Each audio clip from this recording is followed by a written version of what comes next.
Hi guys, Dr. Simon Hill here, and today I want to start with a congratulations. Congratulations to all of the successful graduates out there, and particularly those that were taught by me, because obviously, if you've been taught by me, God knows how you managed to pass. No, I joke, obviously. Getting a degree in the past was a ticket to big, amazing things. Now, because of academic inflation, it makes the job market a little bit more complicated, and certainly you don't walk out and walk straight into a job. However, there are certainly some of my students that I've spoken to recently. So I know some of you watch the channel, have not walked into jobs, but you've worked really hard and you've successfully got a graduate role that you absolutely deserve. So well done to you guys.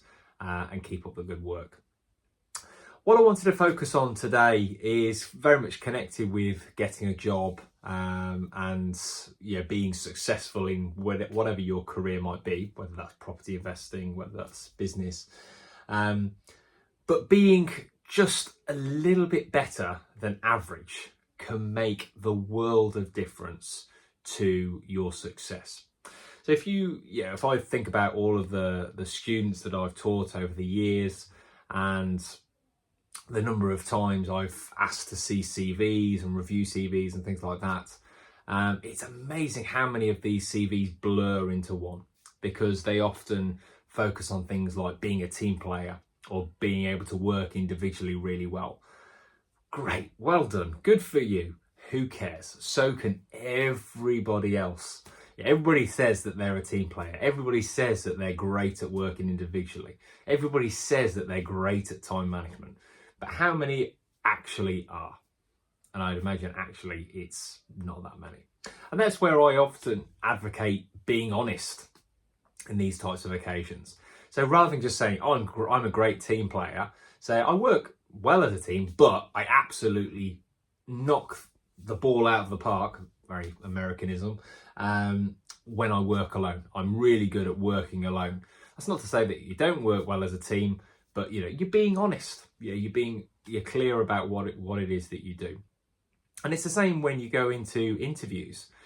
Sometimes we're very much primed to figure out, okay, this is what I'm good at. I'm good at time management. I'm good at writing reports. I'm good at customer service. Whatever the skill is. But often what interviewers tend to ask is not what we're good at, but what are you weak at? Because it's important to know what our weaknesses are.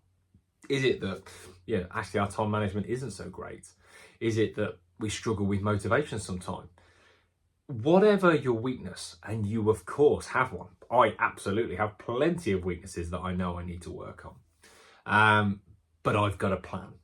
And so should you. So if you go into that recruitment process, whether that's writing your CV, within an interview, be honest about, again, what you're great at, what your biggest assets are, but work out where you are lacking.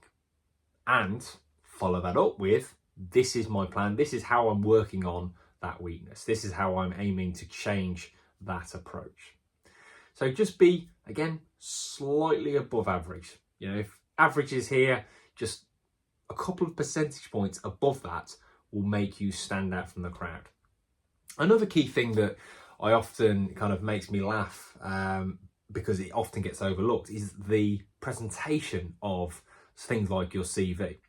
Your CV is a formal document, and everybody pretty much uses the same template. Now, I'm not suggesting you throw the rule book completely out of the window, but it certainly doesn't hurt to stand out a little bit from the crowd by throwing your own little bit of creative flair into the situation.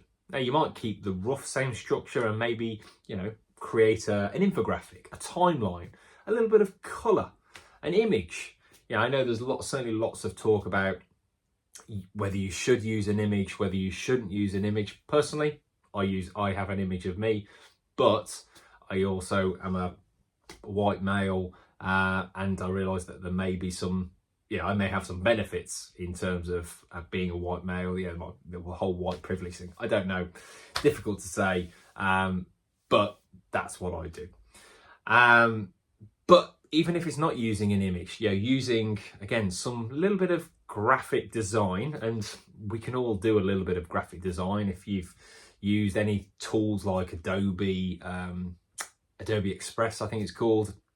Great little bit of software that you can just add a little bit of creativity to a formal document that just takes you that 5% above where everybody else is. So what is it that you're looking to achieve in the next 3, 6, 12 months? Because again, particularly if it's a competitive